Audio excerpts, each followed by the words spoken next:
You could be very distracted here. I mean, it's kind of a wildlife sanctuary in a way, just because of the 49 acres. And he loved the changing seasons and the change in the weather, even during the day or day to day. My name is Gwen North Reese, and I've worked with the Glass House since 2008, either as an educator, giving tours or talking about the house, or working with the Oral History Project, where we interview people with a connection to the site.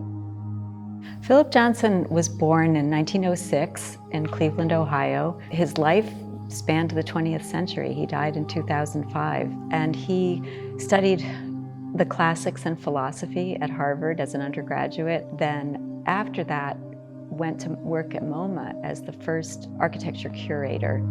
One of his landmark shows there was the 1932 International Style Exhibition, which he did with Henry Russell Hitchcock, fellow curator and historian. They were basically introducing the Bauhaus architects and the European Modernists to the American art scene. And of course, Frank Lloyd Wright was part of that because his work had influenced them. He didn't go back to school until he was in his 30s to learn how to become an architect. He was in school, in graduate school, during the war. After he got his degree, he spent a year in the Army, and then came with a group of his colleagues to New Canaan. So Johnson, Elliot Noyes, Landis Gories, John Johansson, and their teacher, Marcel Breuer, all from the Graduate School of Design at Harvard, moved to New Canaan. They designed houses for themselves, which kind of became calling cards, and they got commissions to do other houses. And what happened is, at one time, we had as many as 120 mid-century modern houses from that time period of 1947 to about 1978. He talked with Mies van der Rohe early on about designing a glass house. They spoke about it in 1945, and Mies designed the Farnsworth house on paper. He had it fully designed in 1947. Johnson saw those designs and decided that he would also do his glass house, and he was working off of the Farnsworth house, but what he came up with was something very different. The Farnsworth house is the beautiful object in the landscape.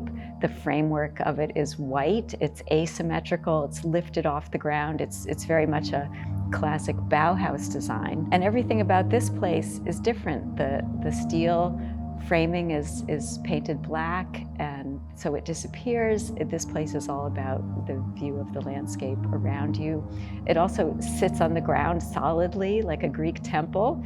There's a lot of classicism at work here.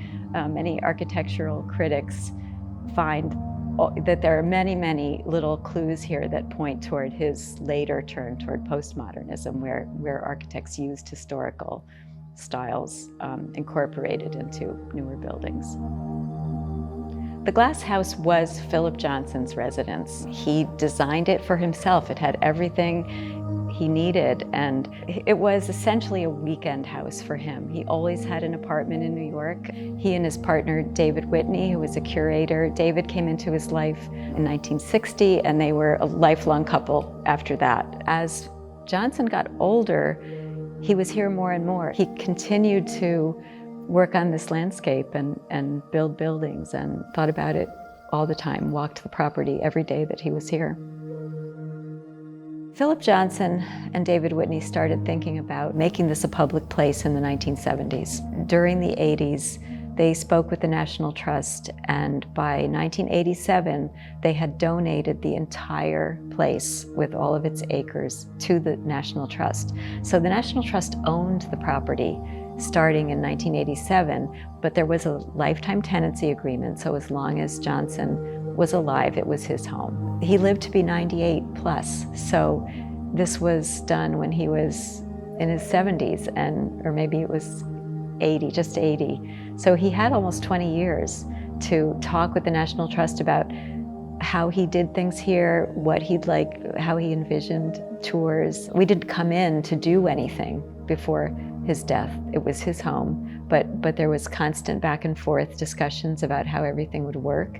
And I think that it was important for him just to know that it would have a future, that the whole place would be saved, not just the glass house structure. Altogether, there are 14 structures. Now that includes architectural follies and little structures and sculptures on the landscape. There's 6 buildings that are on our basic tour, and that's the glass house and brick house. The brick house is the guest house portion of the glass house.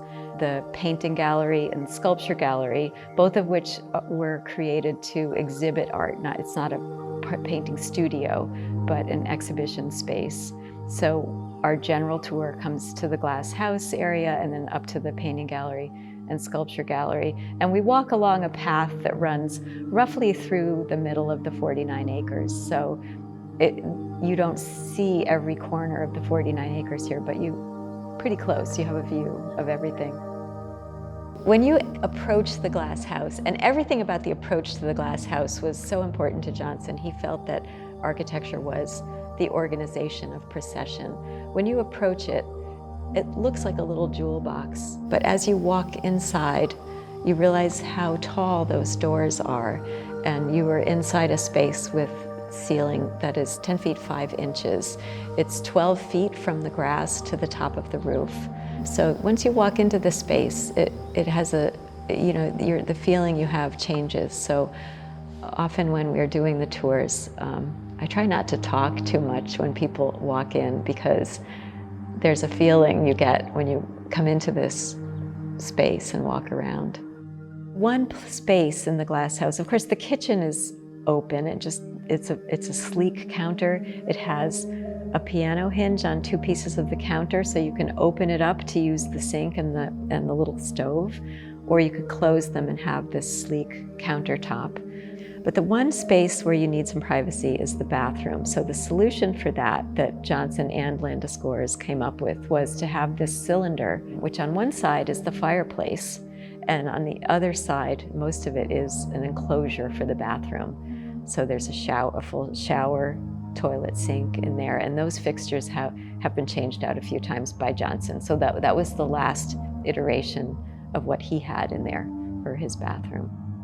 The goal of this place is partly just to make it available to visitors and architecture students, and also to let it be used as a platform for inspiration. Because of Johnson's life as a curator and historian, aside from his architecture career, there's so much of value here for historians and curators, and so we have a pretty robust educational program that went full bore through COVID thanks to Zoom, but we also do things occasionally on site or with local organizations that have a greater capacity for an audience. And we've done some things here on the promontory of the glass house, music and dance performances occasionally, talks and panels. This is a really great place to sort of make people aware of the whole modernist movement and every aspect of it, art and architecture.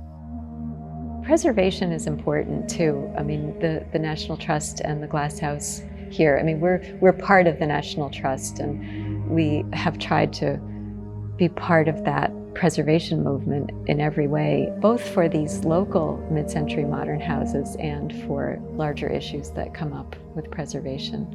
I mean, the Glass House has become such an icon for modernism, although even though it has its little clues of postmodernism everywhere, so we try to be part of that educational effort. It's hard to sum up the glass house. One of my colleagues once said, there's just no end to it. There's so much to find here for everyone, whether you love landscape or history of art or the history of architecture. There's just so much here. But it's also a serene place. When you come here, you're separated a little bit from the usual busyness of the world. You might look around the glass house, which always was kept this pristine, by the way, by Johnson. And it makes you think about how you live, and you will take something away. You might not go home and do exactly this, but it just changes the way you think about how you live. And that's partly what all of these modernist architects, especially in New Canaan, were trying to do. They were just rethinking what you need in a house, or what a house could be, not necessarily what you thought it had to be. There's just so much here that can be a canvas for inspiration, not just for art, but for your life.